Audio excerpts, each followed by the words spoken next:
Hello students, this is lecture number 26 and in this lecture we will do some questions on Fourier series. Find the trigonometric Fourier series of waveforms. और कौन कौन सी waveform हम directly अपने पिछले video को continuation में करके ले लेंगे वो मैं यहाँ पे नंबर 1 2 3 4 करके ड्रॉ करता हूँ. Number 1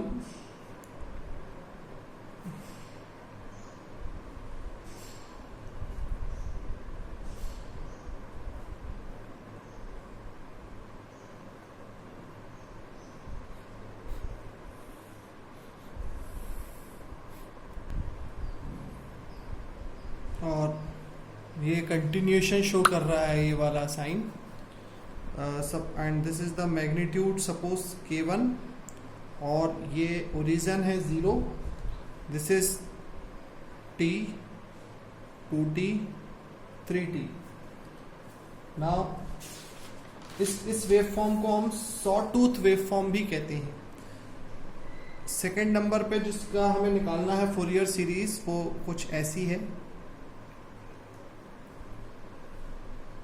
triangular waveform. ये जो ट्रायंगुलर वेवफॉर्म होती है अगर मैं बताने पे आऊँ तो इन्वर्टर, आप लाइफ में जब भी इन्वर्टर पढ़ेंगे पावर इलेक्ट्रॉनिक सब्जेक्ट आएगा आपको, उस इन्वर्टर में अगर लोड RL टाइप होता है, RL टाइप नहीं L टाइप होता है, इंडक्टर टाइप लोड होता है जब प्योर, तब करंट का जो वेवफॉर्म होता है इन्वर्टर से जो निकलता है वो होता है आपका ट्रायंगुलर वेवफॉर्म. ये आपका T/2 था, ये है आपका 3T/4 और ये है आपका T और ये पॉइंट दिया है आपको -T/4 और ये पॉइंट आपको दिया है -T/2 और ऐसे आगे रिपीटेड है ये फंक्शन भी, है ना. तो ये दो वेव फॉर्म तो अभी आप ऑलरेडी देख रहे हैं स्क्रीन पर. तीसरी वेव फॉर्म भी मैं ड्रॉ कर देता हूँ और यहाँ सॉल्व करूँगा. तो तीसरी मैं क्यों सारे क्वेश्चंस पहले ड्रॉ कर रहा हूँ ताकि आपको मैं ये बता पाऊँ कि क्वेश्चन जब भी वेरियस टाइप्स के हम लिख लेते हैं एक साथ हमें दिखते हैं हमारी विंडो पे, तो अप्रोच बस आना चाहिए. क्वेश्चन को सॉल्व करने का अगर अप्रोच हमें मिल गया कि हमें करना क्या है, क्या देखना है और कैसे एंट्री करनी है, जो फाइंड आउट करना है उसके लिए, तो अपने आप आपसे कोई भी सवाल बन जाएगा. स्टूडेंट्स, ऐसा कभी नहीं होगा कि आप, कई बार पढ़ाई ऐसी हो जाती है कि 100 क्वेश्चन कर लो तो भी 101वां क्वेश्चन नहीं बनता, लेकिन कई बार ऐसी भी पढ़ाई हो जाती है कि 2 या 3 क्वेश्चन करके पूरा का पूरा कॉन्सेप्ट ही क्लियर कर सकता है व्यक्ति अपना. मैं एक और बुक का क्वेश्चन ले लेता हूं और जो कि सबसे इंपॉर्टेंट वेवफॉर्म होती है और वो वेवफॉर्म है स्क्वायर वेवफॉर्म. स्क्वायर वेवफॉर्म ये एक्चुअली जो घरों में जो इन्वर्टर है हमारे पावर इलेक्ट्रॉनिक डिवाइस, उसका आउटपुट वोल्टेज और आउटपुट करंट वेवफॉर्म है ये स्क्वायर वेवफॉर्म. अब स्क्वायर वेवफॉर्म में भी अलग अलग टाइप की वेवफॉर्म हो जाएगी. अलग अलग टाइप की मतलब single phase half wave inverter है तो, फुल वेव इन्वर्टर है तो, समझ रहे हैं आप बात. T/2, this is T, this is 0 -T/2 और ये T. आई थिंक इतने काफ़ी हैं. और अगर आपको लगता है तो आपको एक और बना के देता हूं ताकि आप खुद भी इसका कुछ गैस कर सकें, क्योंकि अभी आप लोगों में से कई लोगों के पास बुक्स का प्रॉब्लम है, इस वजह से उनको समझने में थोड़ी दिक्कत हो सकती है। तो ये देखो, ये 0, ये t/4, ये हो गया आपका 3t/4 के बाद ये हो गया 1/4 t/2, ये हो गया 3t/4, है ना। और ये पॉइंट हो गया t, और ये पॉइंट हो गया -t/4, -t/4, और इसको मैं ऐसे ही कंटिन्यू कर देता हूं। अब आपको ये चीज दिख रही होगी। तो टोटल मिला के देखिए, ये अगर हम देखें, अब हम कंटिन्यू करते हैं, सॉल्यूशंस पे आते हैं सीधा। हम बात करेंगे सॉल्यूशंस की।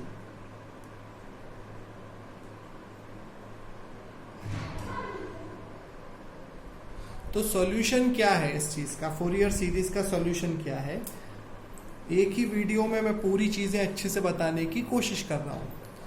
तो एफ ऑफ टी जो होता है वो होता है हमारा a0 plus a n sigma n equal to 1 to infinity a n cos n omega nought t plus sigma n equal to 1 to infinity b n sine n omega nought t। ये होती है क्या हमारी Fourier series, और इस Fourier expansion को हमें हासिल करना है। और हमें क्वेश्चन में अब गिवन क्या है, हमें फंक्शन की वेव फॉर्म गिवन है। देखो, ये फंक्शन कुछ ऐसा दिखता है, ये फंक्शन कुछ ऐसा दिखता है, ये थर्ड क्वेश्चन कुछ ऐसा दिखता है, फोर्थ क्वेश्चन ऐसा दिख रहा है, और फिफ्थ क्वेश्चन कुछ ऐसा दिख रहा है। तो सबके आंसर्स इस फॉर्मेट में आने हैं, F of T equal to a0 an bn।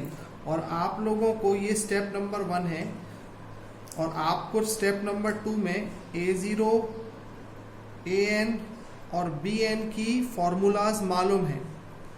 a0 an और bn के फॉर्मूलाज मालूम है, और वो फॉर्मूलाज क्या होते हैं, a0 बराबर होता है 1/t 0 to t, f of t dt, a n क्या होता है 1/t या 2/t 0 to t f of t cos n omega nought t dt, और bn क्या होता है 2/t 0 to t f of t sin n omega nought t। ये 3 फॉर्मूले, मतलब फोरियर सीरीज में पहला f of t को इस तरह से लिखना है, और जो f of t है, और जो f of t को जो फॉर्मूले में लिखना है, और उसमें जो a0 an और bn जो चाहिए पड़ेंगे, उसकी जो वैल्यू है वो f of t से मिलेगी हमें।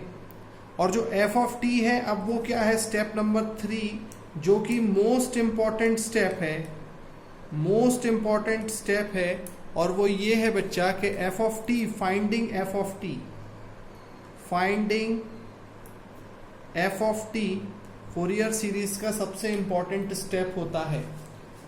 तो कैसे फाइंड आउट कर सकते हैं हम, अब वो देखना आपको मैं सिखाता हूं।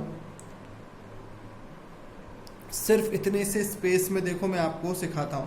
नंबर 1 क्वेश्चन का f of t फाइंड करेंगे हम, f of t। तो f of t फाइंड करने के लिए हम पहले क्वेश्चन को देखेंगे, और देख के हमको क्या दिख रहा है, हम ये चेक देखेंगे स्टूडेंट्स, पहले मैं आपको सारे क्वेश्चंस को देखना सिखाता हूँ। आप ये देखिए सारे क्वेश्चंस में कि कैसे साइकिल रिपीट हो रही है और कब हो रही है। सेम पैटर्न रिपीट होना चाहिए, ठीक है। जैसे इस क्वेश्चन में राइट एंगल ट्राइंगल 0 से लेके t के बाद अब रिपीट हो रहा है। समझ में आ गया आपको? मतलब 0 से t वेव फॉर्म बनी, फिर रिपीट हो गई, ठीक है। अब एक एग्जांपल के तौर पे बताता हूँ आपको। सपोज करो ये वेव फॉर्म कुछ ऐसी होती,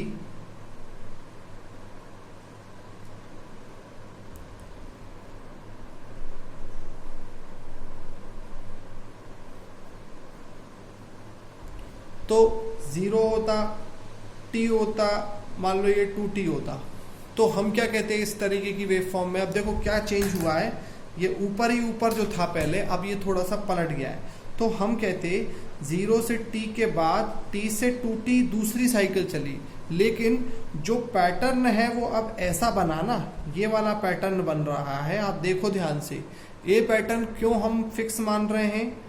क्योंकि यहां से लेकर ये जो पैटर्न है ये रिपीट यहां से हो रहा है अब की बार second time.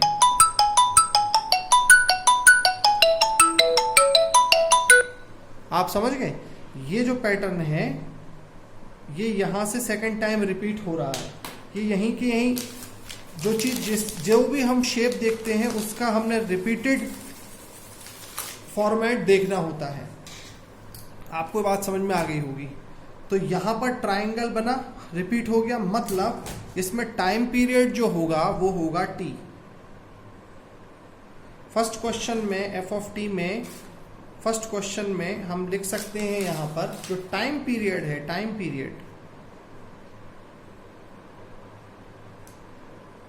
Equal to t है। फॉर एग्जाम्पल मैं सेकेंड क्वेश्चन की तरफ यहां लिखने की कोशिश करता हूं आपको। सेकेंड क्वेश्चन है ये मेरा। आप बताओ मुझे सेकेंड क्वेश्चन का कैसा शेप है? ट्राइंगल है, ठीक है, लेकिन ये ट्राइंगल 0 से लेके t/2 है, फिर ये रिपीट कब हो रहा है? t से। तो क्या t/2 से t तक क्या फंक्शन खाली था? नहीं, रिवर्स है। तो क्या फंक्शन को ट्राइंगल कहना चाहिए? नहीं, फंक्शन को कहना चाहिए अपर ट्राइंगल, लोअर ट्राइंगल। तो ये wave form, periodic wave form 0 से t, यानी इस फंक्शन का भी टाइमिंग है 0 से t, बस इसमें अंतर ये पड़ गया है, जैसा पहले था 0 से t, अभी भी टाइम पीरियड होगा 0 to t, यहां पर भी होगा 0 to t।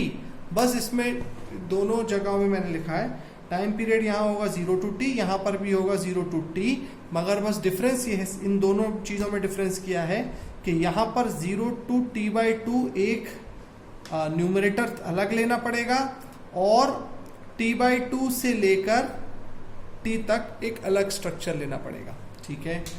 अब चलो इसको वेव फॉर्म को देख लेते हैं। इस वेव फॉर्म को देखा तो क्या समझ में आ रहा है कि ये ट्राइंगल रिपीट हो गया, मतलब हमें 0 से t तक फंक्शन लेना है। लेकिन अब कैसे फंक्शन को लेना है? इसको भी हम अपर राइज, लोअर फॉल, तो 0 से t/2, t/2 से t।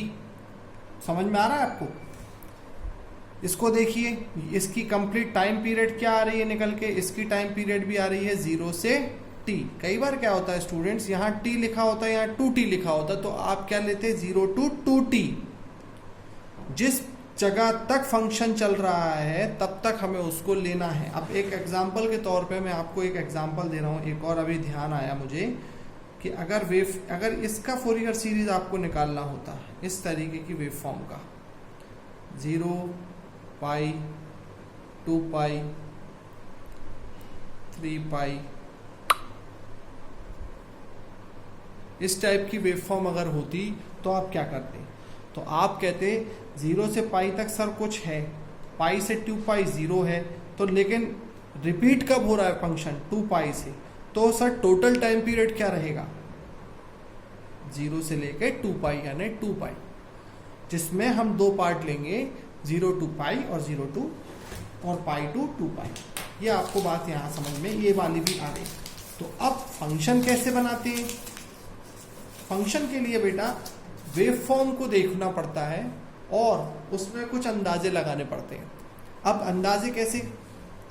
अगर फंक्शन एक स्क्वायर वेव फॉर्म है तो स्क्वायर वेव फॉर्म डायरेक्टली निकल आता है, जो उसका मैग्नीट्यूड होता है वही कितने समय तक है वहां से अपन फंक्शन निकालते हैं। अगर ट्रायंगुलर वेव फॉर्म है, अपर ट्रायंगल है, तो वो एक लाइन की इक्वेशन से हम निकालते हैं y equal to M X plus C, जिसमें m होता है हमारा स्लोप। इस लाइन की इक्वेशन निकाली जा सकती है और फिर इस लाइन की इक्वेशन निकाली जा सकती है। अगर आपका वेव फॉर्म कुछ इस तरह से होता है तो आप देख पाते हो कि यार ये तो साइनसॉइडल कर्व है, तो आप इसको, लेकिन ये अगर होता तो अपन कहते हैं साइनसॉइडल का पॉजिटिव है, नेगेटिव नहीं है, कोई बात नहीं। तो 0 से लेके पाई तक है, पाई से 2 पाई 0, 0 से लेके पाई तक साइन ओमेगा टी, और पाई से लेके 2 पाई तक 0, बस हो गई बात। तो पहले तो फंक्शन लिखना आना चाहिए, फाइंडिंग एफ ऑफ टी। अब फाइंडिंग एफ ऑफ टी में हम जैसे सपोज करो सबसे पहले फंक्शन का एफ ऑफ टी फाइंड करते हैं, इसका एफ ऑफ टी फाइंड करते हैं इसका। तो कैसे फाइंड आउट करेंगे बेटा, ये एक ट्रायंगुलर पल्स है जिसका थीटा क्या होगा, टेन थीटा, जो कि स्लोप होता है, और y equal to M X plus C का फॉर्मूला भी लगा सकते हैं हम इसमें। तो कैसे लगेगा, y इक्वल टू स्लोप का फॉर्मूला आपने मैथ्स में पढ़ा है, ये पॉइंट है आपका 0 0, ये पॉइंट है आपका t और k1, ये पॉइंट है क्या आपका x का t और y का k1। तो आप आराम से y equal to M X plus C, और इस ये है F of T, F of T मतलब y, तो हम लिखेंगे y मतलब F of T equal to M X, यानी m into T plus C. समझे इसका मतलब, कुछ ऐसी बात कहना चाह रहा हूं मैं, ये है ना मेरा फंक्शन ये वाला, क्योंकि इसके बाद जो रिपीट हो रही है वो फूरियर सीरीज ले लेगी पूरी तरीके से।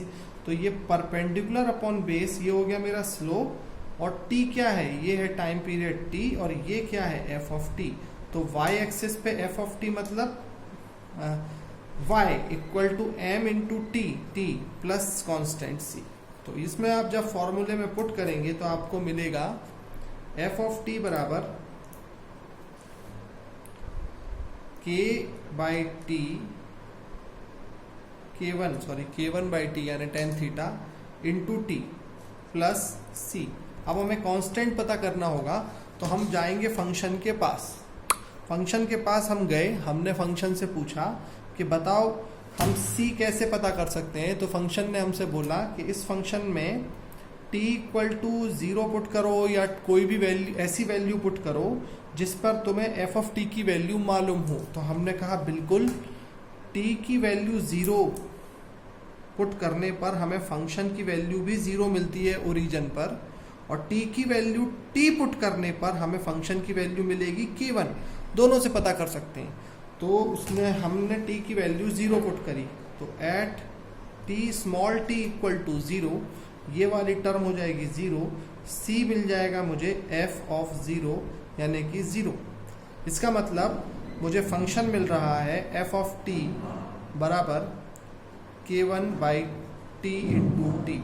ये फंक्शन निकालना आना चाहिए, सबसे पहला स्टेप। थर्ड स्टेप ये तो आपको समझ में आएगा फर्स्ट और सेकंड, और तीसरा वेव फॉर्म को देखकर फंक्शन निकालना आना चाहिए स्टूडेंट्स। ऑलराइट, अब फंक्शन ऑड है या फंक्शन इवन है, ये चौथी स्टेज है। अगर आपने ऑड इवन पहचान लिया तो आप इसमें से कोई एक चीज को पता करने से बच सकते हो। अगर ऑड है तो साइन टर्म्स आएंगी, मतलब bn आएगा। अगर फंक्शन ऑड है तो bn आएगा, a0 an नहीं आएंगे। अगर फंक्शन इवन है तो a0 an आएंगे, bn नहीं आएगा। ये मैंने आपको लास्ट वीडियो में शायद क्लियर कर दिया था। अब आगे बढ़ते हैं। एक फंक्शन निकाल लिया f ऑफ t। अब ये ऑड है कि इवन है, ये कैसे पहचान सकते हैं हम? इसके लिए हमें t equal to minus T put करना पड़ेगा। तो हमें मिलेगा f of minus T equal to, T की जगह माइनस टी पुट करें हम तो हमें मिलेगा k1 by T into minus T equal to minus k1 T by T. Minus k1 T को हम कह सकते हैं minus k1 into T by T को हम बोल सकते हैं f ऑफ t। और जब भी f of minus T equal to minus F of T हो जाए तो आप एक छोटा सा ग्राफ बना के देखो और उसमें साइनसॉइडल कर्व बनाओ और सोचो जब f ऑफ माइनस टी यानी जीरो से अगर हम टाइम एक्सिस पे पीछे खिसकें और हमें कर्व अब ऊपर मिल रहा है कि नीचे। अगर कर्व नीचे मिल रहा है यानी f ऑफ माइनस टी जाने पर फंक्शन हमें माइनस एफ ऑफ टी मिल रहा है, यानी फंक्शन भी नेगेटिव मिल रहा है, मतलब ये फंक्शन साइनसॉइडल है, यानी कि इसमें साइन टर्म्स आएंगी, यानी कि ये एक ऑड फंक्शन है, ये हम यहाँ पर कह सकते हैं। तो अगर ये ऑड फंक्शन है स्टूडेंट्स तो हम इसमें an की वैल्यू को कंप्यूट नहीं करेंगे, हम इसमें bn की वैल्यू को कंप्यूट करेंगे। ओके, an की वैल्यू ऑटोमेटिकली 0 हो जाएगी। बट इस क्वेश्चन में एक और है बात कि ये हाफ वेव सिमेट्रिक हो रहा है, रिपीटेड हो रहा है न्यूमरेटर में, इसलिए इसमें a0 की वैल्यू 0 नहीं होगी, ये एक छोटा सा एक्सेप्शन हो जाएगा। चलिए अब मैं आपको आगे बढ़ता हूं। अब कैसे कैलकुलेट करेंगे हम इसमें, तो हमें ये समझ में आ गया कि थर्ड स्टेप पे हमने फाइंड आउट कर लिया है इस क्वेश्चन का कि इस क्वेश्चन में एफ ऑफ टी जो था वो क्या था बच्चों, k1 by T into T, ये एफ ऑफ टी था। और हमने ये भी पता कर लिया कि फंक्शन इज ऑड फंक्शन, और ऑड फंक्शन होने के कारण an इक्वल टू 0 हो जाएगा। और अगर an इक्वल टू 0 होगा तो हमें bn कैलकुलेट करना चाहिए, और bn का फॉर्मूला होता है, और a0 भी कैलकुलेट करना चाहिए। तो a0 की वैल्यू होती है 1 by T integral 0 to T F of T D T. ये मैंने ऊपर लिख रखी है, इसी को मैंने दोबारा लिख दिया यहाँ, और वो मिलेगा मुझे 1 अपॉन टी 0 टू टी। अब क्या है function, k1 by T into T, तो k1 by T into T D T, तो मुझे मिलेगा 1 by T T k1 by T को मैं बाहर ले लेता हूँ, इंटीग्रेशन ऑफ स्मॉल टी हो जाएगा टी स्क्वायर बाई 2, तो लिमिट आ जाएगा T square by 2 0 to T, तो k1 by T square into capital T square, ये लिमिट पुट किया तो टी स्क्वायर बाई 2 और 0 पुट किया तो 0, तो टी स्क्वायर बाई 2। तो मुझे a0 जो मिल रहा है वो मिल रहा है, टी स्क्वायर से टी स्क्वायर चले गए, k1 बाई 2। इस तरीके से मैंने a0 निकाल लिया। अब सेकंड टारगेट में आप यहाँ ये सब चीज़ें नोट भी करते जाना, और ये कुछ इस तरह से नोट करिए कि वेव फॉर्म्स के जो क्वेश्चंस हैं ये आपको अलग अलग प्रैक्टिस करने हैं, और फर्स्ट क्वेश्चन का सॉल्यूशन अभी चल ही रहा है, और मैंने ये एक एक करके करा था तो ये कंसेप्ट नहीं समझा पाता आपको अच्छे से, ठीक है ना। अब a0 के बाद हम इसमें an तो 0 बोल ही चुके हैं, an इक्वल टू 0। अब हम आपके पास निकालेंगे bn, तो bn कैसे निकलेगा, 2 by T integration 0 to T F of T sine N omega not T, यानी एफ ऑफ टी कितना था मेरा, k1 by T into T sine N omega not T D T, यही आ जाएगा। तो bn इक्वल टू हो जाएगा मेरा 2 by T into k1 by T, मैंने बाहर ले लिया, integration 0 to T T into sine N omega not T D T. इस तरीके से ये हमारा जो फंक्शन है वो दो पार्ट में हो, दो डबल इंटीग्रल में आ गया अब t into sine N omega not T, और इसका फॉर्मूला आपको मालूम होना चाहिए। और अपन इसको आगे कंटिन्यू करते हैं यहाँ इस वाले स्पेस पर।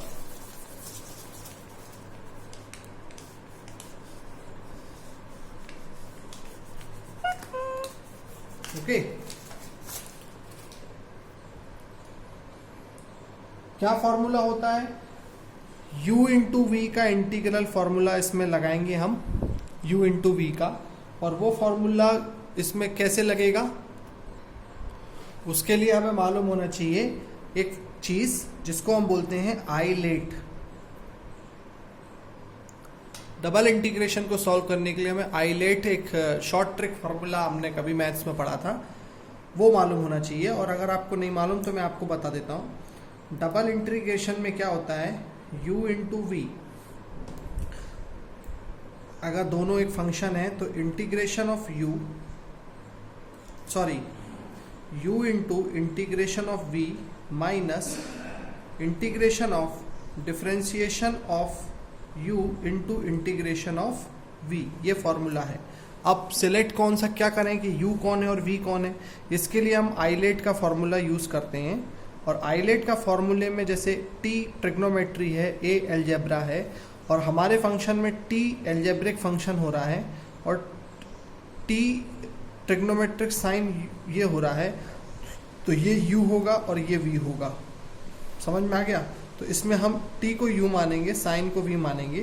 तो अब हमें आगे बढ़ते हुए क्या मिलेगा, हमें मिलेगा bn is equal to, bn की वैल्यू मिलेगी 2 by T into k1 by, sorry इसको मैं पूरा लिख लेता हूँ,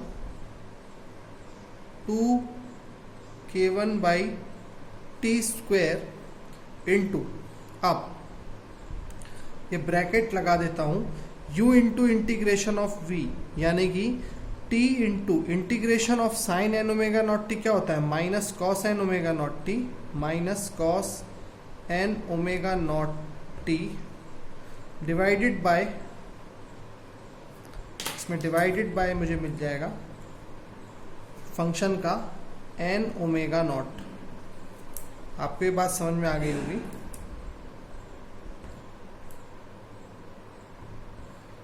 okay, u into integration of v minus integration of, अब मैं इंटीग्रेशन करूंगा, डिफरेंशिएशन ऑफ u करेंगे तो t का डिफरेंशिएशन हो गया 1 और इंटीग्रेशन ऑफ v हो गया, यानी कि इसका इंटीग्रेशन हो जाएगा cos N omega not T upon, मतलब integration of cos N omega not T upon N omega. और integration of cos N omega not T क्या होता है, साइन का माइनस कॉस होता है, तो कॉस का माइनस साइन हो जाएगा, तो यहाँ आ जाएगा plus sine N omega not T, तो ये प्लस, ये इंटीग्रेशन हटा दिया तो यहाँ आ गया sine N omega not T, sine N omega not T divided by, अब ये एन स्क्वायर ओमेगा स्क्वायर, और लिमिट्स है मेरी क्या, 0 टू t।